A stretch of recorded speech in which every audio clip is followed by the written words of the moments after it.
So, ladies and gentlemen, just look over on your right, give it a wave. India House.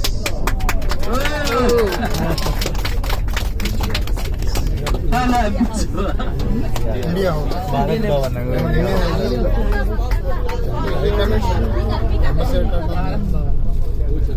India House High Commission. The building over on the left is the London School of Economics. Very prestigious. It's one of the constituent colleges of London University.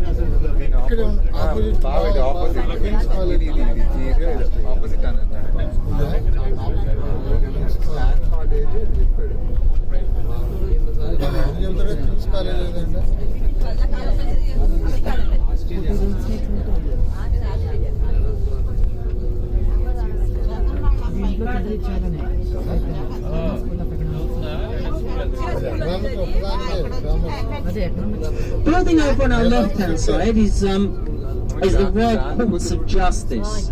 It is the highest civil court in the land. So being a civil court, it deals with things like family law and corporate law.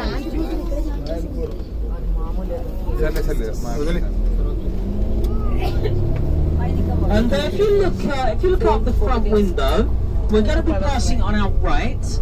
There is a plinth topped by the statue of a dragon that we're just passing. And that signifies that we've entered into the oldest part of London. This area is simply known as the City. And this area is the smallest of London's 33 boroughs, or administrative divisions. This area only covers about 2.5 square kilometres. But it is the oldest part of London. This is the part of London that was founded by the Romans around about the year 47.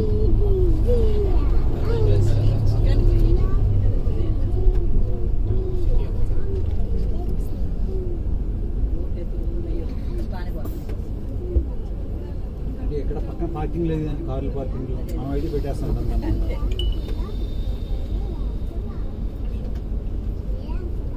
ఎన్ని cars ఒకే దగ్గర park చేస్తారు కదా parking LADS ఉంటాయి అక్కడే పెట్టుకోవాలి.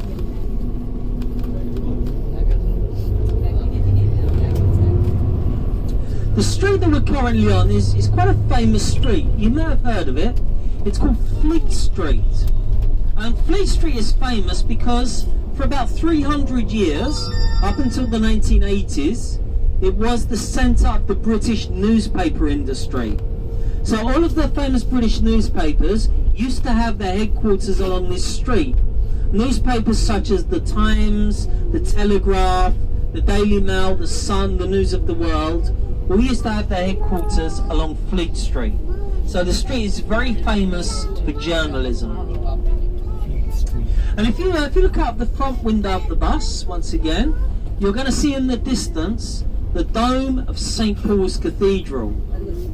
Now if you look at a map of London, St Paul's Cathedral is pretty much in the centre of the city. And for lots of people from London, myself included, it is their favourite building in the city. And really there are two reasons for that. Up until the 1960s, it was the tallest building in the city, 111 metres high. So it could be seen from all over. The other reason that people like it is because during the Second World War, this area was very badly bombed by the Germans. And it's a miracle that St Paul's Cathedral survived the war. The bombs that fell on the cathedral all failed to detonate. So the dome of the cathedral came to symbolise for people all over the world the resistance against the Nazis. So that's another reason that the people like it.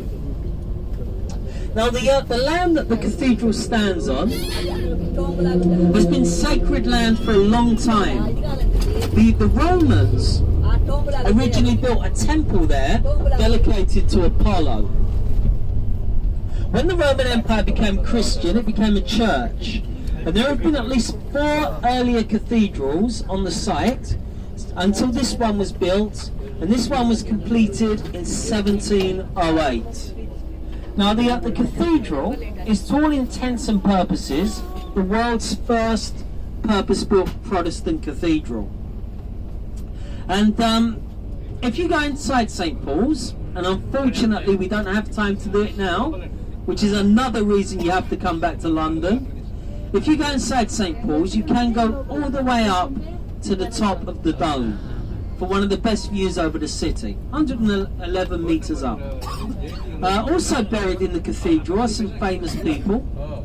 The Duke of Wellington is buried there, and also Horatio Nelson, whose statue we just saw in Trafalgar Square. He is also buried in the cathedral.